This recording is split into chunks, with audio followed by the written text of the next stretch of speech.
Hey guys, আসসালামু আলাইকুম। সবাই কেমন আছেন? আশা করছি সবাই ভালো আছেন। আজকে আমি আপনাদেরকে থাই স্টাইলে একটা ফিশ রান্না করে দেখাবো। রেসিপিটা খুবই সহজ, মাত্র 25 মিনিট লাগে রান্না করতে। সো যাদের তাড়াহুড়া থাকে তারা সবাই এই রেসিপিটা খুবই এনজয় করবেন আশা করি। চলেন রেসিপিটা দেখা যাক। সো এখানে আমি কড ফিশের ফিলেট নিয়েছি। Codfish is very healthy for you, especially for kids. So আমি এখানে ফিশ ফিলেটটাকে ভালোভাবে ধুয়ে ড্রাই করে নিচ্ছি। নাও আমি আমার রান্না শুরু করে দেব। সো এখানে আমি about 2 teaspoon olive oil add করেছি প্যানে। দেন এটা হচ্ছে একটা থাই গ্রিন কারি পেস্ট।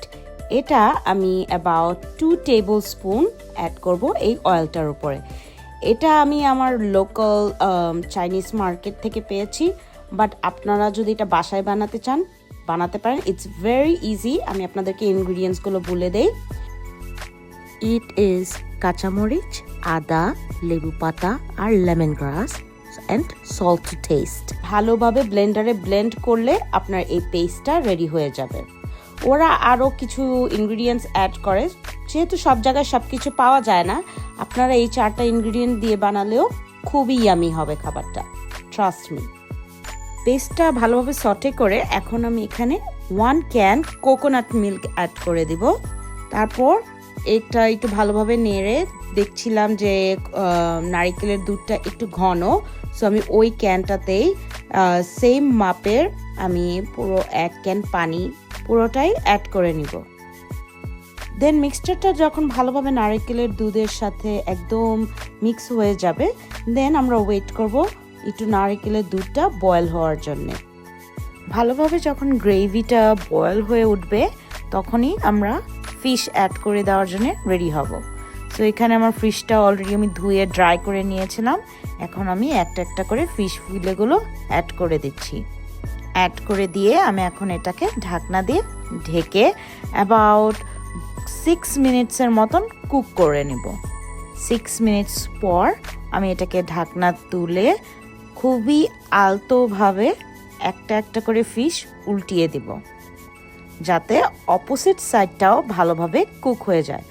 মেক শিওর এই কাজটা খুবই জেন্টলি করবেন, কারণ এটা হচ্ছে একটা হোয়াইট ফিশ এবং খুবই সফট। সো যাতে মাছটা ভেঙে না যায়, খুবই আলতোভাবে এই কাজটা করতে হবে। সো ফিশটা যেহেতু এখন হাফওয়ে কুক হয়ে গেছে, আমি এখানে এখন এটা হচ্ছে থাই বেজল তো থাই ফুডে লাগবেই, it's like a must. So এটা খুবই একটা সুইট টাইপের বেজল হয়, এটার সুন্দর একটা আরোমা আছে, এটা অ্যাড করে দিয়েছি। এখন এখানে আমি স্ক্যালিয়ন্স অ্যাড করে দিচ্ছি, যেটা হচ্ছে পেঁয়াজ পাতা। আর আরও একটা সুন্দর গন্ধ অ্যাড করার জন্য অ্যাড করে দিচ্ছি এখানে থিনলি স্লাইস করে কাটা আদা। ট্রাস্ট মি, এই 3টা জিনিস এটাকে এত সুন্দর একটা ফ্লেভার নিয়ে আসবে, ইট উইল বি আনবিলিভেবল। এখন এটা আমি ঢাকনা দিয়ে ঢেকে আরও 6 মিনিটসের মতন কুক করে নিচ্ছি। 6 মিনিটস লেটার ঢাকনাটা তুলে নিলাম and oh my god guys, it smells so good. Like মনে হচ্ছিল যেন এখনই লাইক তাড়াতাড়ি করে খেয়ে নেই, বাট এখনও কিন্তু ফিনিশিং টাচ দেওয়া হয়নি। এটাকে ফিনিশিং টাচ এখনই দিয়ে নিচ্ছি, তারপরেই আমার ফিশ রেডি হয়ে যাবে। আর সেই ফিনিশিং ইনগ্রিডিয়েন্ট ইজ লেবু।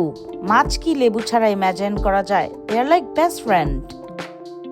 আরেকটি ইনগ্রিডিয়েন্ট ইজ লেবু পাতা। আমার যেহেতু বাসায় কাগজি লেবুর গাছ আছে, ওখান থেকে একটা কচি পাতা নিয়ে এটাকে ভালোভাবে ধুয়ে অ্যাড করে দেব। আর এই লেবু আর লেবু পাতার ঘ্রাণ গাইস পুরোটা ডিশে একদম ছড়িয়ে যাবে। জাস্ট 2 more minutes এটাকে ঢেকে জাস্ট স্মেলটা যাতে বের হয় তার জন্য ওয়েট করব। অ্যান্ড ওয়ালা, আমার ডিশটা রেডি। এখন আমি এটা এনজয় করব জ্যাসমিন রাইসের সাথে। তার আগে আপনাদেরকে একটু সার্ভিং করে দেখিয়ে দিই। একটু তো সুন্দর করে ইউটিউবের জন্যে সাজাতেই হবে, তাই না? আর খাবার যদি সুন্দরভাবে পরিবেশন করা যায়, I think we eat with our eyes first. এটাও কিন্তু খুব এনকারেজ করে খেতে। So I suggest you all, নিজের জন্য খেলেও খুব খুব সুন্দর করে সার্ভিং করবেন, তাহলে দেখবেন ডিশটা খেতে খুব মজা লাগবে। ওয়েল, আজকের ভিডিওটা এই পর্যন্তই। সবাই ইনশাল্লাহ আই উইল হোপ সবাই ভিডিওটা এনজয় করেছেন, রেসিপিটা এনজয় করেছেন, আর ট্রাই করলে প্লিজ আমাকে জানাবেন। আজকের জন্যে আল্লাহ হাফেজ।